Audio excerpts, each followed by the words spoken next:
En positiu, així es planteja a Ricard Vicente la cursa cap a les properes eleccions municipals del mes de maig. L'alcaldable socialista ha realitzat el seu primer acte al carrer en un marc estiuenc, a l'aire lliure, acompanyat pel periodista Pedro Palacios i amb més d'una seixantena d'espectadors. Vicente ha parlat dels seus desitjos, preocupacions i anhels i ha escoltat els neguits i qüestions dels assistents. L'acte, que vol trencar amb dinàmiques anteriors, ha deixat entreveure l'esperit de canvi dins el PSC, que ha rejuvenit el seu equip i que es planteja un mètode de treball basat en la constructivitat. Tota gent nova, som la gent que molta gent coneix del poble perquè hem estat sempre al costat del PSC, però som molta gent que fins ara érem els més joves i ara ens hem posat davant de la palestra per assumir, posar-nos al capdavant d'un projecte municipal amb tota la força.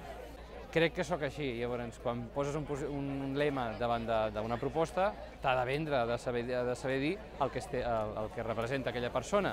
Això una cosa, però per altra banda vull que s'entengui com aquella manera de fer positiva, que penso que molta gent, jo el primer estem cansats que la política sigui quan estàs manant no fas cas a l'oposició, quan l'oposició només critica el govern, a l'adversari critica l'altre, i tot acaba sent més destructiu que constructiu i penso que no ens han portat enlloc. Crear això de la vella política i de despatxos i després jo dic una cosa en públic i el despatx acabo arreglant una altra coseta. No, s'ha acabat això, aquest no és el plantejament que vull. Vull una cosa oberta, una cosa positiva, hi haurà moments delicats, n'estic convençut, però tot encarat des d'un plantejament de suma. Dissabte es presentava també el nou web ricardvicente.cat, alhora que s'anunciaven altres actes al carrer en diferents espais i barris sitgetans durant els propers mesos. La cita també ha servit als socialistes per donar a conèixer el posicionament favorable de Ricard Vicente davant del dret a decidir.